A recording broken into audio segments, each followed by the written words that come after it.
الرجیم بسم اللہ الرحمن الرحیم الحمد للہ رب العالمین بارہ الخلائق الاجمعین والصلاة والسلام والتحیۃ والاکرام علی سیدنا و حبیبنا ابی القاسم محمد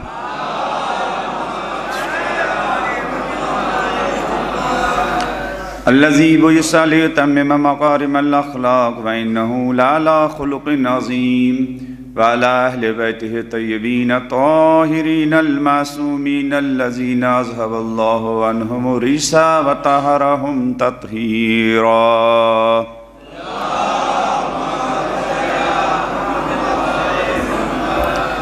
ولعنة الدائمة على أعدائهم أجمعين من الآن إلى قيام يوم الدين. أما بعد فقد قال أمير المؤمنين وَأَعِينُونِي بِوَرَعٍ وَاجْتِهَادٍ وَعِفَّةٍ وَصُدَادٍ رَبِّ اشْرَحْ لِي صَدْرِي وَيَسِّرْ لِي أَمْرِي وَاحْلُلْ عُقْدَةً مِّن لِّسَانِي يَفْقَهُوا قَوْلِي.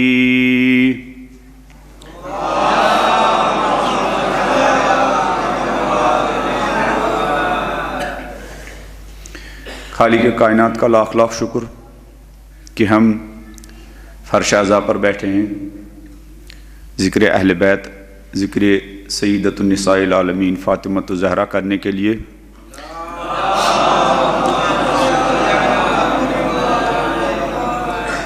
آج کے اس بزی شیڈول میں، اگرچہ وہ بزی شیڈول مفید نہیں ہے، اکثر غیر مفید شیڈول رہتا ہے ہم سب کا، اور وہ شیڈول ہمارا بنایا ہوا نہیں ہے بلکہ ہمیں تباہ کرنے کے لیے جو شیڈول بنایا گیا ہے اسی میں ہم مصروف رہتے ہیں. اس میں ٹائم نکالنا اور پھر فرش اعضاء پر آنا، ذکر اہل بیت سننا. اگر یہ ذکر اہل بیت اس غرض سے ہو کہ ہم کچھ سیکھیں اور ایک رسم نبھانے کی حد تک نہ ہو، ایک عادت نبھانے کی حد تک نہ ہو، اس سے بڑھ کر کوئی جہاد نہیں ہے. پھر ایسی صورت میں صرف ایک ہی محرم اور ایک ہی سال کے ایام فاطمیہ ہمارے اندر تبدیلی لانے کے لیے اور ہمارے اندر چینجنگ اور انقلاب لانے کے لیے کافی ہے. رسموں میں آپ جتنا بھی ٹائم دیں گے مشکلات میں اضافہ ہی ہوگا. عادتوں کو آپ جتنا بھی انجام دیں گے آپ کی درد کی دوا نہیں ہوگی. لیکن اگر آپ اس غرض سے آئیں گے کہ ہماری زندگی میں بہت سارے خلا ہے، ہماری زندگی میں بہت سارے مشکلات ہیں، بلکہ آپ یہ احساس لے کے آئیں گے کہ ہم ہر لمحہ جو آکسیجن اور تازہ ہوا لیتے ہیں اس سے 1000 گنا ہمیں اہل بیت کی تعلیمات اور سیرت کی ضرورت ہے. تو یہ مجلسیں ہمارے اندر انقلاب پیدا کر سکتی ہیں. حقیقت بھی یہی ہے کہ اگر کسی انسان کو آکسیجن نہ ملے اس کا دم گھٹ جائے گا، اس کی موت واقع ہو جائے گی. لیکن اگر کسی انسان تک اہل بیت کی صحیح سیرت، اہل بیت کا صحیح پیغام، صحیح اس لیے کہہ رہا ہوں کہ بنی امیہ سے لے کر آج تک کوششیں جاری ہے کہ اہل بیت کا پیغام توڑ مروڑ کے پیش کیا جائے، اور وہ بھی کچھ تو دشمنوں نے کیے، ان سے تو ہم ڈرتے ہیں. لیکن جب اپنا بیس اور لباس پہن کے کوئی آئے اور پھر اہل بیت کے پیغام کو، تعلیمات کو ہمارے درمیان توڑ مروڑ کر پیش کرے تو اس سے کوئی تبدیلی نہیں آئے گی. تو آکسیجن نہ ملے تو دم گھٹ جائے گا، اہل بیت کی صحیح تعلیمات نہ ملے تو جیتے جی ہم مردہ ہیں. خداوند منان ان مجالس کے صدقے ہمیں تعلیمات محمد و آل محمد کی روح کو سمجھنے کی توفیق عنایت فرمائیں. جن مرحومین نے ان مجالس کی سنت قائم کی ہے، اور جن مرحومین نے ہاتھ پکڑ کر ان مجلسوں میں آنے کے آداب ہمیں سکھائے ہیں، اگر وہ قبر میں سو رہے ہوں، خدا ان ایام فاطمیہ کے طفیل ان سب کی قبروں کو نورانی فرمائے، بی بی زہرا اور اولاد زہرا کی شفاعت ان سب کو نصیب فرمائے۔ اس بستی میں جن علماء نے، جن مرثیہ خانوں نے، جن نواح خانوں نے، جن مکتب کے مدرسین و معلمین نے، جن مومنین نے اپنے تبرک اور نظر و نیاز کے ذریعے، وہ مرد ہو عورت ہو، ان مجلسوں کے سلسلے میں اپنا حق ادا کیا ہے، اگر وہ اس دنیا سے گئے ہوں یا ان کے مرحومین اس دنیا سے گئے ہوں، خدا ان سب کو کروٹ کروٹ جنت نصیب فرمائے۔ اس بستی میں اس منبر پر یا اس سامنے کی مسجد میں یا دیگر امام بارگاہوں اور دیگر مساجد میں جنہوں نے اہل بیت کے دربار میں آ کر خدمات انجام دی، اگر وہ خود یا ان کے مرحومین اس دنیا سے گئے ہوں، خدا ان کو بھی ان ایام فاطمی کے طفیل ان کی قبروں کو نورانی فرمائے۔ ہر زمانے میں شہیدوں نے مکتب اہل بیت کو اپنے خون سے سینچا، یہ مکتب عظیم امانت ہے ہمارے درمیان، اس لیے کہ یہ جو اس کو عظمت ملی ہے، اس مکتب کو ہمارے شور سے نہیں، شہیدوں کے خون سے عظمت ملی ہے۔ اس مکتب کو ہماری رسموں سے نہیں، شہیدوں کی جافیشانی سے اس کو عزت ملی ہے۔ اگر یہ علم اونچا ہے، اس علم کو اونچا رکھنے میں کتنے علمدار شہید ہوئے ہر زمانے میں، کتنے نوجوانوں نے علمدار کربلا سے علمداری سیکھی ہے، علمداری سیکھی ہے، اور انہوں نے ٹینکوں کے گولوں میں، جنگلوں میں علمداری کی ہے۔ ہمارے زمانے کے شہدائے مدافعین حرم، جس میں چھوٹے بھی تھے، بڑے بھی تھے، گورے بھی تھے، کالے بھی تھے، ہم کالے تو نہیں کہہ سکتے اس لیے کہ ان کا دل نور فاطمہ سے منور تھا، مشرق کے تھے، مغرب کے تھے، جنوب کے تھے، شمال کے تھے، امیر گھروں کے بھی تھے، غریب گھروں کے بھی تھے، سب نے مقدس مقامات کی حفاظت کے لیے اور شیعت کے بول بالا کے لیے، شیعت کی عظمت کے لیے، شیعت کی سرفرازی کے لیے خون کے نذرانے پیش کیے، اور ان تمام شہداء کے سالار تھے، شہید ابو مہدی، شہید سلیمانی۔ خدا ان تمام شہیدوں کی شفاعت ہم سب کو نصیب فرمائے، ہمارے ماں باپ کو نصیب فرمائے، ہمارے بیوی بچوں کو نصیب فرمائے، ہمارے عزیز و اقارب کو نصیب فرمائے، جملہ مومنین و مومنات کو نصیب فرمائے۔ تمام شہیدوں کی بلندی درجات کے لیے، تمام مرحومین جن کا ہماری گردنوں پر حق ہے، ان کی قبر نورانی ہونے کے لیے، ان کی مغفرت کے لیے بلند آواز میں سورہ مبارکۃ الفاتحہ۔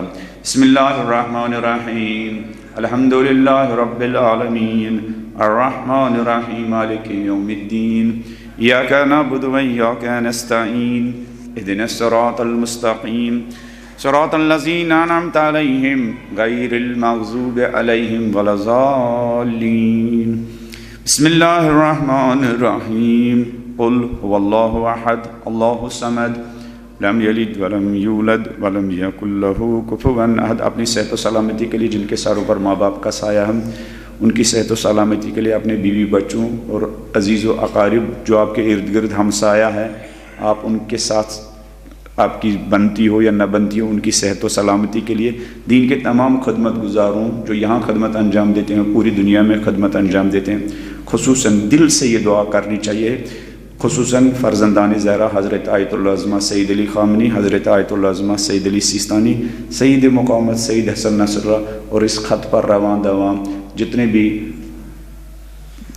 لوگ ہیں، ان کی صحت و سلامتی کے لیے ایک صلوات پڑھ دیجیے۔